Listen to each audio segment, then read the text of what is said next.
Even though these blinds are for my shop, I still want them to look good. So while I'm not going to be using high quality, expensive hardwood to make these, I am going to use a material that I've been saving for better projects like this.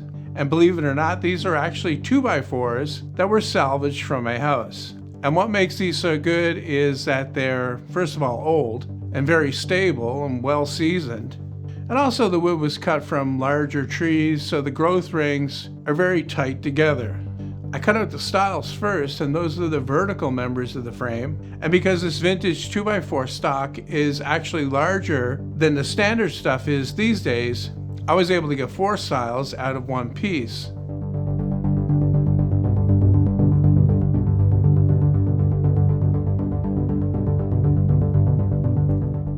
Now the rails are a little bit wider, so I could only get 2 out of each one, but I'll be using the offcut from this to make slats, and I'll be cutting those next.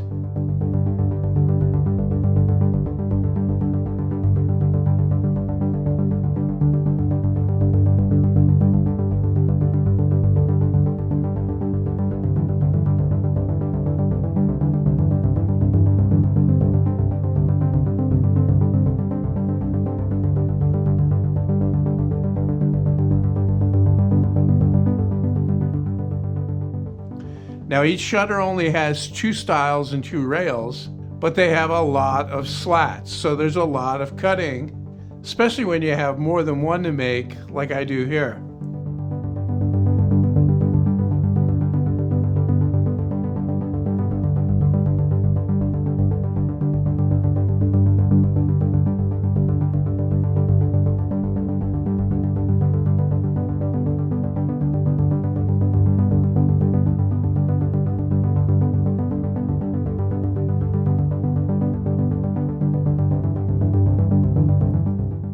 With all the parts cut out, I can pull out my thickness planer, get that hooked up to the dust collection bin, and start planing all of these parts. And once again, there's a lot of parts to plane, especially slats. So it does take a little while. But all this work is the trade-off for getting them so cheaply.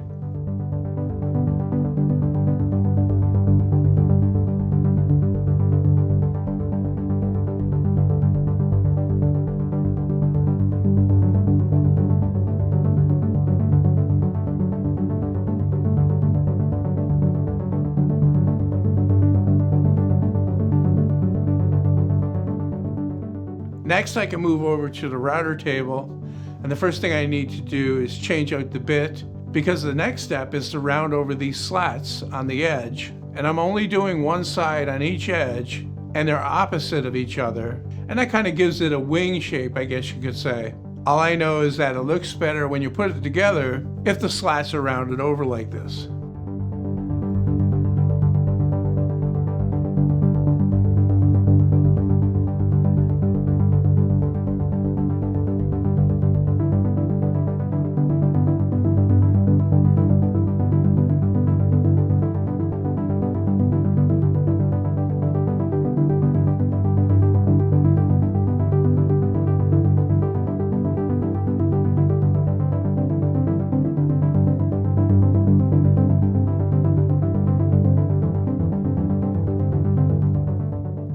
I've got one other tricky part to make, and it's what I'm calling the knuckle, and that gets fastened to the end of each slat and connects to the control rod. My shutter design is different from the typical one you've probably seen, in that the control rod is over to one side and not in the middle.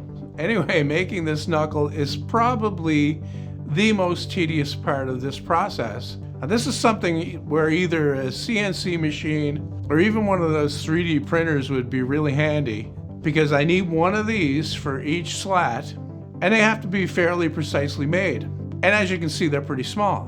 And then the choice of material to make them from is also pretty important. I started with plywood, and that was too brittle and chipped off too easily. So I abandoned that, and I went with hardboard.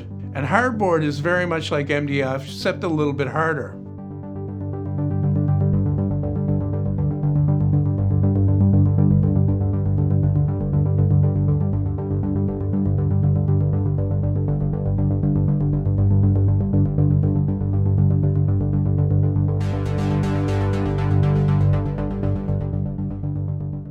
So anyway, I cut all those out and I sanded them and I drilled the holes. And when they were all finished, I could attach them to the end of each slat with glue and pin nails.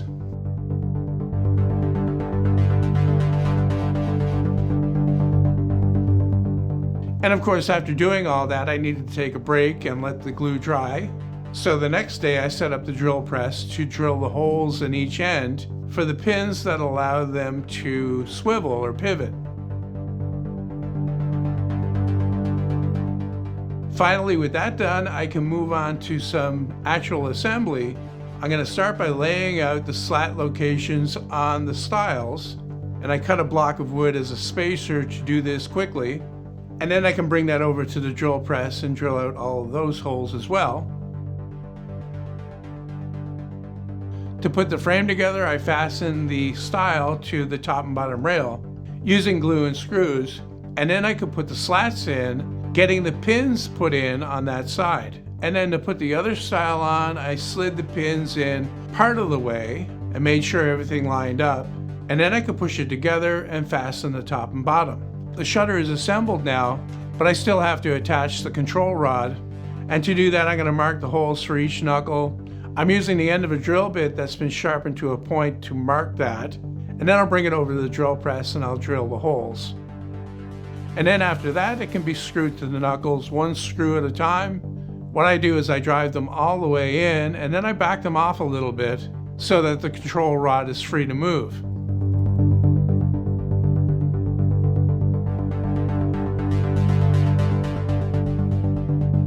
So now that the shutter is actually assembled, I can install it in the opening.